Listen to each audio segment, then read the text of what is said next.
The goal of every Pokémon player is to qualify for the World Championships, and the difficulty of that varies region to region. I live in South Africa, and we have 10 slots shared with the Middle East, meaning the top 10 players in these regions will qualify for Worlds. But how do you qualify for Worlds? Well, you have to attend sanctioned events, and you have to win. Winning gets you points, and the more points you have, the better. In South Africa, the biggest event here is the SPE. The highest placing South African at the SPE also gets free flights and accommodations to the World Championships, and last year, that was me. However, last year, we had 2 SPEs, meaning I had 2 shots at being the best. This year, however, we only have 1, and that's the Cape Town SPE.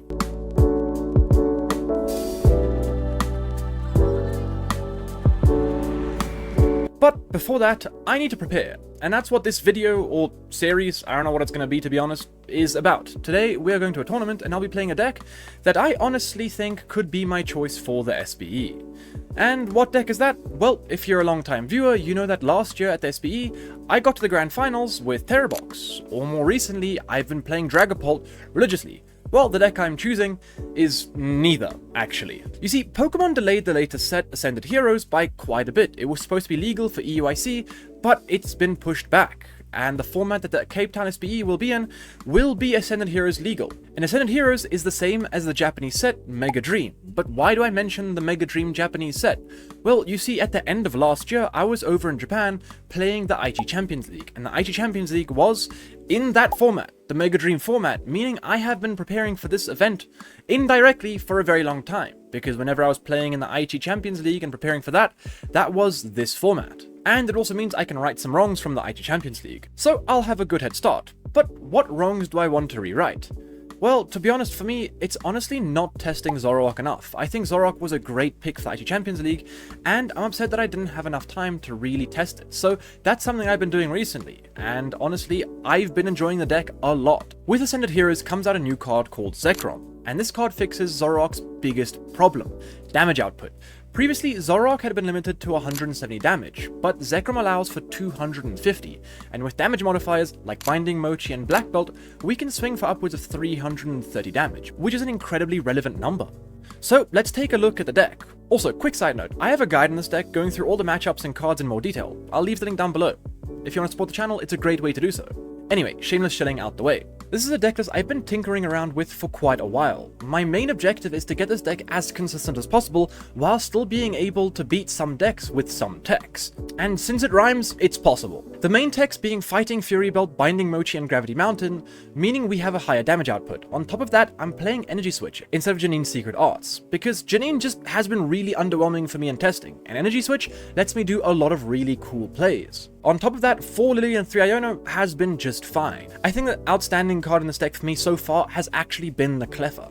I know there's a big divide in people saying either Cleffa is good or really bad, but for me, Cleffa has been really good.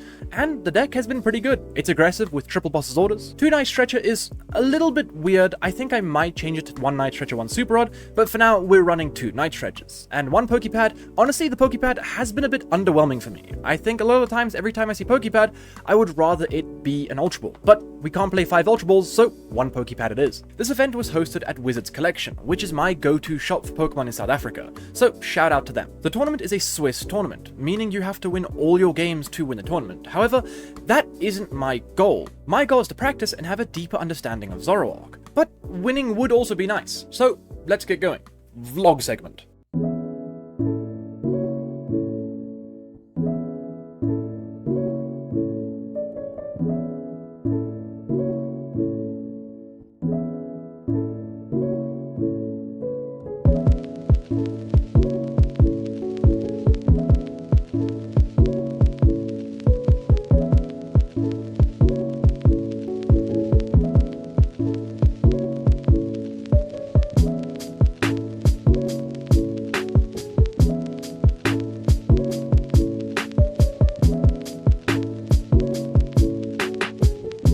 Round 1 saw me matched against Gardevoir. On paper, Gardevoir is Zoroark's best matchup because of the dark weakness. However, we did lose the coin flip, meaning we would have to go first. And honestly, Zoroark is a deck that doesn't actually mind going first. Since we're stage 1, we can start attacking from turn 2 if we're able to find energies in Zoroarks. And in our opening hand, we found a Zoroark, we found an energy, a Buddy Puffin to set up more Zoroarks, and a Darumaka, meaning we were poised and looking good for the following turn. And on the other hand, my opponent's hand, no pun intended, wasn't looking as good as me. All he could do was Ultra Ball for a Routes, Iono, Earthen Vessel, attach, and pass. And it was back over to me.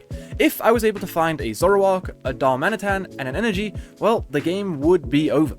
And in my hand from that Iono, I had 2 of those pieces I needed. A Zoroark and a Darmanitan. And then after a Lily, all I would have to find would be an energy.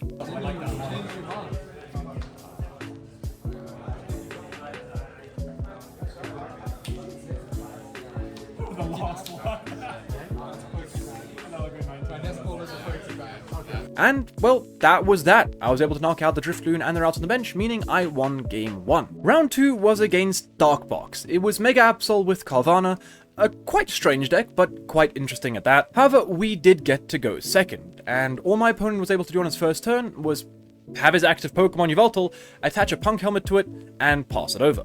And I had a pretty similar start to the last game, however I was able to Lily on my first turn.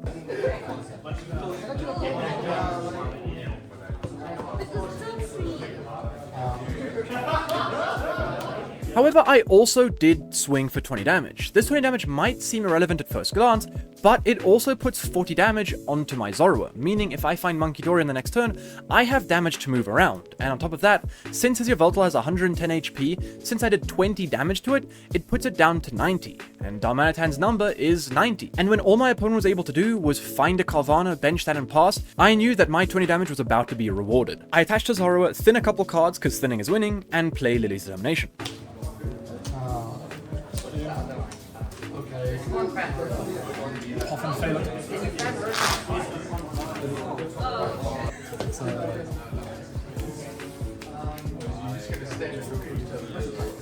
Off of this, I found Ultra Ball and Pokepad, which is more than enough to get my Zoroark and Darmanitan and win the game, going up 2-0. Almost an identical game to the first round. Both of my games have ended the exact same way.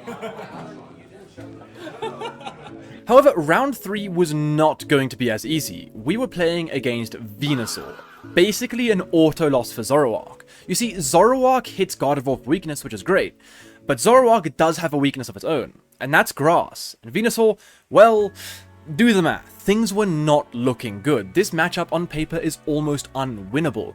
Venusaur has 380 HP, meaning it is not possible for me to one-shot Venusaur. And my A-Spec Hero's Cape really doesn't do too much in this matchup because his attack does 480 damage with weakness, meaning it just goes through my Zoroark regardless of Hero's Cape or not. However, we got lucky again, and for a third game in a row we had Buddy Puffin in our opening hand. Not only that, we also had Pokepad, meaning we could Pokepad for Darumaka, and Darumaka has definitely been the MVP of this tournament so far. We also get 2 Zoroarks, so on the next turn, we're looking pretty good. Not only that, we were also able to attach an energy. Having 8 basic energy in the deck means you're able to open energy more often, and attaching energy on your first turn is just so crucial to attack on that next turn. Unlike my first 2 opponents though, this opponent had a pretty good setup. He was able to get out a bunch of Chikorritas, an Applin, a Fez, a Teal Mask Ogerpon, and basically just set up his entire board state. So I knew this next turn had to be a good one for me, and when I had Zoroark and Lily, I knew we were on the path to getting a knockout.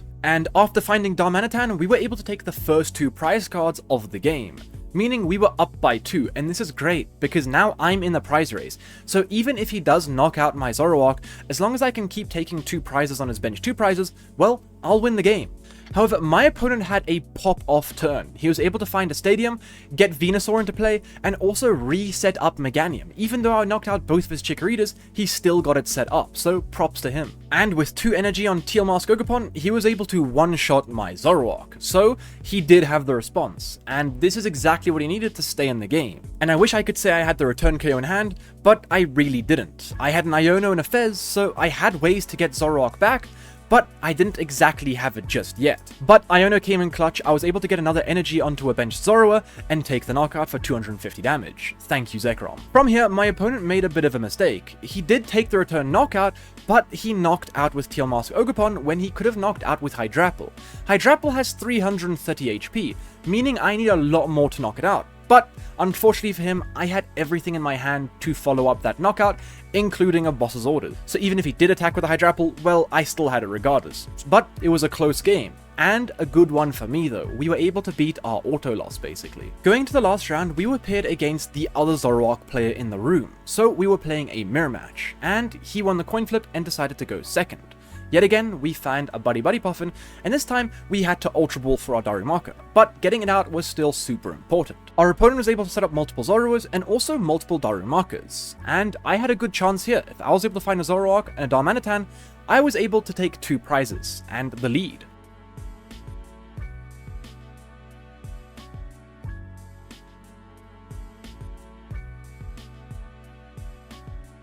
However, the deck kind of worked against me, and in the end, I had to get Cleffer and Grasping Draw for 3, because my hand was dead. And after all he could do was attach Pass, I was off to the races. However, I only had Iono, and I knew his hand was dead, so I didn't really want to Iono, but I knew that I had to start going, and this was a really good chance, so I played the Iono. And I was able to find a Zoroark, and if I was able to find a Darmanitan, we could yet again take a 2-prize lead. And that's exactly what we did. We knocked out the active Darumaka and also a benched Zoroark. Our opponent again struggled to find Zoroark. He did however find his hero's cape and attach it to his Zoroark. However, I was able to punish that. With the boss's orders and taking out the Zoroark, he was left with a single Zoroark on the board. And this turn, he was finally able to chain together a knockout onto my active Zoroark with Binding Mochi. What is that? Zekrom? Yeah. Okay. Subjugating and knockout.